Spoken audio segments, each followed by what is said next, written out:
Samanan tumalang mulweni abusheni di Mashironi. Salam alaikum, namaste, good day, goeiedag. Away massacres. My name is Winton and welcome to my channel Bushie Boerboel. On this channel we discuss everything relating to small scale farming and those small projects that you can do yourself, save on some money and enjoy the fruit of your labor. But in this video, I'm going to tell you all about Bushie Boerboels.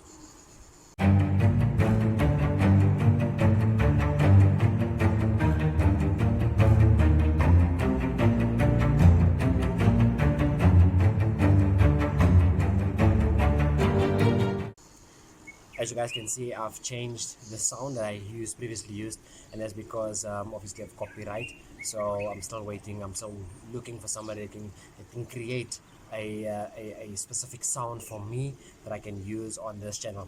But Bushie Boerboels, who is Bushie Boerboels? Now Bushie Boerboels is our kennel name, registered with the South African Boerboel Breeders Society.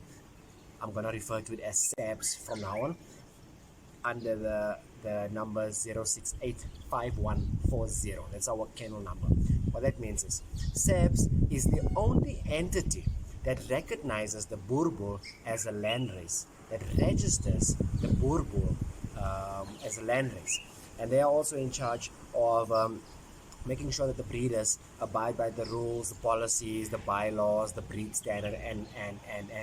So if you want to know if Bushie Boerboels is in good standing with SABBS, you can contact the office, ask them about Bushie Boerboels, give them the number 0685140, tell them I'm Bushie Boerboels, and ask them if we are in good standing. What that means is that there are a lot of breeders nowadays that are selling dogs, and then they say it's registered Boerboels, but SABBS is the only entity that will govern or make sure that governance is in order for that specific breeder. So if you want to buy a puppy from a breeder and you saw the name, ask the SABBS office if that puppy or that breeder is in good standing.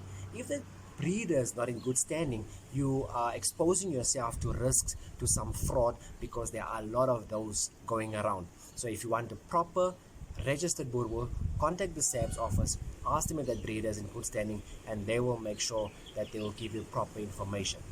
What does that mean if we are registered with SABBS? That just means that we can register, or rather that we can breed registered Boerboels and sell registered Boerboels and register our own puppies that we're gonna have in the future. So if you in the breed society, if you are breeding unregistered Boerboels, you are regarded as a backyard breeder. Now, I want to tell you this. I was that backyard breeder. I started breeding unregistered Boerboels. Now, I tell you something. I was never allowed to keep dogs. My mom is a fantastic woman, but she worked late shift. She worked overtime, and she always said, no, you can't have a dog. Who's going to look after it? Who's going to clean up after it? Who's going to feed it? And knowing now what I know, I understand why she said no all the time. Because my son wants a Rottweiler, and I ask him to clean up or pick up the poop, and I have a lot of problems or a lot of excuses, and then he rather just acts as if he never heard anything. So in my point of view, he's not getting a Boerboel, and that's how the lessons are passed over from generation to generation. I understand why she said no all the time. But then fast forward, I started working for myself. So I wanted a dog, and I was still young and free and unmarried and visiting this friend and that friend. So I went to visit a friend of mine, Mr. J, and Mr. J took me another friend, Mr. H, and Mr. H had a Boerboel. And that's when I decided I have to have a Boerboel. He had an unregistered dog, yes, but that was as close to a registered dog as I know it. So fast forward, Mr. H had 2 puppies, and he went through difficult situation, and he had to rehome them, and there I was ready to take them in. I bought them from him, called them Lisha and Chupi. Unfortunately, I don't have photos because my external hard drive crashed, and the IT guys charged me like 3,500 upwards, and they don't even guarantee that they're gonna retrieve all the videos and all the photos and all of those things. I've lost everything, so I can't show you pictures of them, but I can show you what I have. But I started with Chupi and Lisha. So I took Chupi and Lisha home, fed them, they grew up, and they had all the vaccinations and everything. And that was the first time when Lisha went on heat, and I could see the strength of a Boerboel. He broke everything. He broke the diamond mesh fence. We had to reinforce that, but eventually he got through, and then he mated her, and we got nice puppies. We got nice puppies, and people loved my dogs. People were standing in line to get a puppy. I mean, whenever I say, "Hey, when are you gonna have more puppies?" and I said, "No, I'm gonna have to skip another heat and breed the next time." But fast forward, I met my wife then. My wife's brother had a male, a big male called Bruno, and later on we mated Lisha to Bruno, and we got nicer puppies. They're bigger puppies even there, and people were standing in line. I mean, people wanted the dogs, and that's how I learned how to breed dogs, and that's how we learned how to breed dogs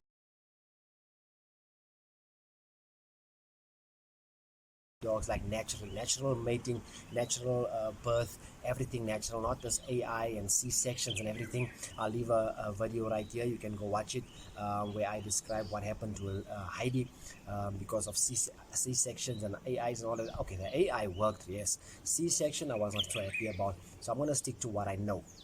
So fast forward, we got lady, and lady was also mated to another male.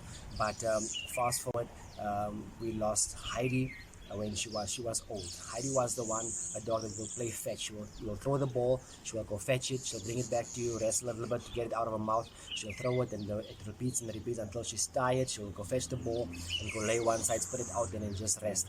But Heidi got so old that her eyesight went. So you will throw the ball, she will chase it, the ball will be right in front of her, but she had to depend on her nose to spot the ball. And then later on, Heidi, Lisha, not Heidi, Lisha kept her distance from us. She went and laid under a table in the garage, and she didn't want to come out. So we took her to the vet, and the vet said, "Listen, it's time to say goodbye." Lisha was 9, 10 years old at the time, so she was old, and the vet said, "No, listen, her intestines is even packing up, so she's old. It's time to put her down." And that's when we lost Lisha. A couple of months later, lady had her puppies. Lady's puppies was 4 weeks old. Was on a Friday morning. I give my dogs in the morning food in the morning, and in the evening. In the morning, I gave her the food. She was a dog full of energy. I gave her food the morning when I left for work. My wife was still on maternity leave at the time, if I'm not mistaken. Then I left. She was still full of energy. I left her during the day. My wife will normally just check up on the pups. And then she found that she phoned me saying, lady is not responding. She's just laying there. After work I left and I saw her. Well, she's just laying in one corner, not even with the puppies. She's laying one side and she's not responding. She lifts her head to look at you, but she's not moving. We took her to the vet. They did some blood work, and they told us it was advanced tick fever. And that's questions, because now I'm thinking to myself, this dog was fine this morning. How can it advance in a matter of hours? Well, fast forward, lady had to stay over, and then the next morning they phoned us to say lady didn't make it overnight. So we were sitting with pups 4 weeks old. We had to feed them. All was spoken for, but then I had to phone all the owners and say, listen, you're gonna have to come fetch your dogs, and you're gonna have to care for it yourself, because it's pointless me keeping them. You can just feed them yourself. It's a bit hard work at the time. So we rehomed them, and Bob was your uncle. Got them vaccinated as well. And then at 6 weeks, and then they got their owners. My brother took one, my mother-in-law took one, and we were without puppies. We were without dogs. Then we spoke to my wife to say, let's start over, but start with registered Boerboels. We know now what it is about. We started registered. Let's start over from scratch. Let's do our homework regarding the registered Boerboels. We went to the first dog show, and wow, did we see dogs. We went and did kennel visits, and we were impressed. And that's when we decided we're going to invest in a registered female so we can start our kennel.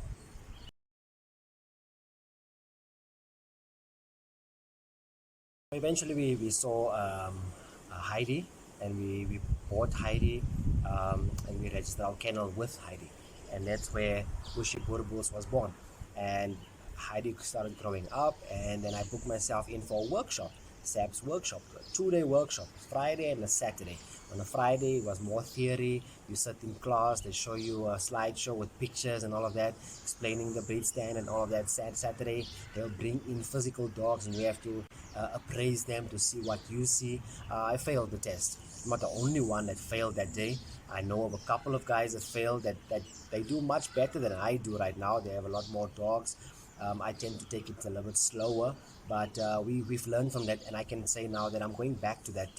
I'm going to do another workshop. The first workshop that was going to come up, I'm going to do it again because it's very informative.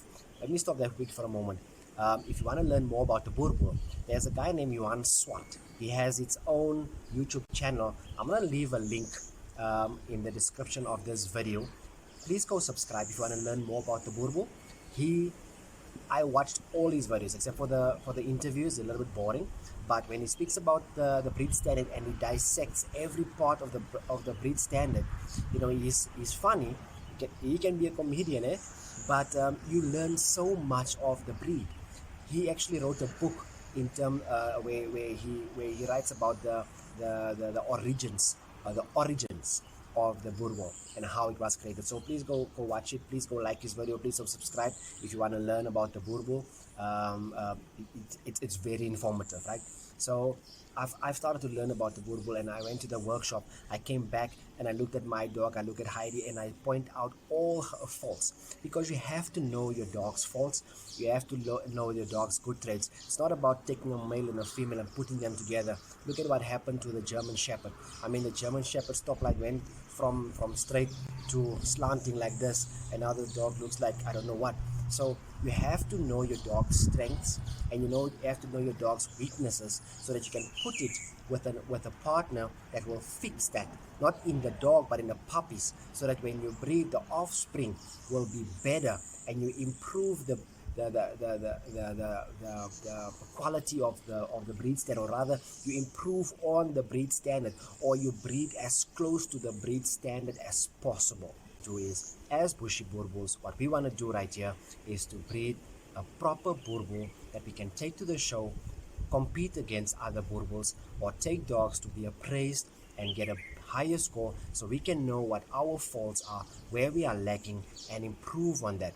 Now what we're going to do on this channel is we're going to feature all our dogs. We only have 3 Boerboels. We have a mixed breed which we're also going to feature on this channel, because in this video right here I mentioned that I'm going to feature all the dogs, and I'm going to tell all my dog stories, because each one of them have a story to tell, and I want to tell a story so you can learn about dogs as well. So what we want to do is we want to share our story. We want to show our dogs. We want to show our the good side and the bad side of them, and we're going to show you when we do matings one day, to show you why we chose a certain male, what we are looking for, what we were trying to breed from in our breeding program, to give you a proper purebred Boerboel that will be as gentle, temperament-wise, to be gentle with your family, but also be attentive and defensive when you are in trouble. A dog that will lay down their life for you, but also to give you a dog that will be as close to the Boerboel breed standard as possible. That means that we only want to breed the best and give you the best. We are not a big breeder. We don't know everything. We still learn as we go along, because we do kennel visits. I phone breeders. I chat to them. I WhatsApp them, so we can so I can learn more and take in from their expertise and apply it, or maybe rather use what I can in my breeding program, but also try to improve on what we would like to see at Bushie Boerboels. So I told you about Bushie Boerboels. Oh yes, this is my t-shirt. This t-shirt I got printed way back when we started. We had plans with it, but plans fell down the cracks. But all it says that is we are Bushie, and Boerboels is what we do. And this is the number 06851400. 06851400. So That's basically our slogan, our logo for the kennel. And all we want to do is we're not going to do Boerboels every month and there's going to be puppies. No, people are already asking me for puppies because they saw my dog somewhere. There's a lot more breeders that have puppies at the moment, and when I tell them, listen, let me get you in contact with that breeders, no, I want the puppy of that dog. And when they say that dog, they're talking about Heidi. Everybody wants Heidi's puppies. I don't know why, but well, let's see what Heidi can give us. That's going to be in the future. But that's all you want to do. We want to give you a proper dog, proper working dog that will be there for you and as a companion, as a friend, as a security, as whatever, as part of your family. They are not with me here today. They are closed because I won't be able to do this video if I have the dogs around me. They are just too busy. But what we're going to do is we will feature them in the future. And that's what we are. That's what our plans are. That's how we started. That's how I started breeding Boerboels. That's what I know about Boerboels. And I'm telling you right now that we want to be transparent, so you can see that the Boerboels that you're going to take from us, going to buy from us, or then you will see how they were bred, what they went through, what my experiences are, what I share with you regarding Boerboels and dogs in general. We want to be transparent so you can see where the dogs come from. And that's it from us for now.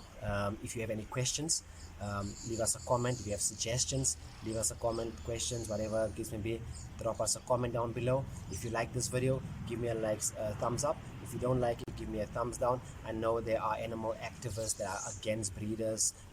There are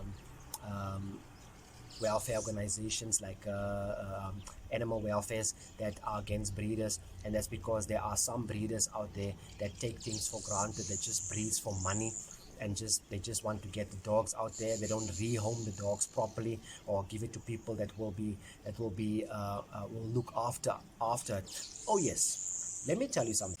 If you see a dog for sale on Facebook or for your consideration, do not ask how much. Contact the person and have a chat with them. If they give you the price and it's too high for you, don't tell them that it's too much, because you do not understand what happened or what goes into breeding. What the breeders and myself will think. I was also that breeder, like I said, a backyard breeder that had something against somebody who will sell a dog for 6,000 and up. I had something against it, but knowing what I know from breeding, starting from Lisha and Chupi back in the day with unregistered Boerboels, I know what went into breeding a dog. And if you can't afford the dog, then you know what, you can't afford to feed that dog.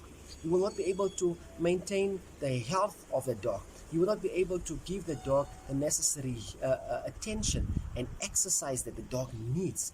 So if you think that the dog is too expensive, maybe you want to look for another breed. Do not insult the integrity of the breeders, because there's a lot going into breeding a dog, a proper dog, and that's why the animal activists are against breeders, because of people that think they can afford the dog, and then later something happens, or the medical expenses are too much, and then the dog is neglected or given to somebody that will breed it further and continue the problem. That's the problem with people like that. So if you're gonna ask how much, or if you're gonna say it's too much, just remember that nobody but no breeder will sell you a dog. Do not ask that. Understand what went into breeding the dog, and maybe that is why this channel is here, so we can show you what we go through when we actually want to mate the dog, when we were looking after puppies, and to get you a proper healthy pup. So if you like this video, hit the like button. If you don't, give me a dislike button. If you have any questions, leave me a suggestion, leave me a comment down below with your questions and suggestions and tips and whatever, and then we can answer as many as possible. And if you think that you're learning from these videos that I share with you, click on this button over here with our faces. That's our subscribe button, and right here I'm gonna leave a video for you to watch in terms of what you need to consider before buying a pup. That's it from me for now. Until next time, keep well, stay safe, stay blessed. Away.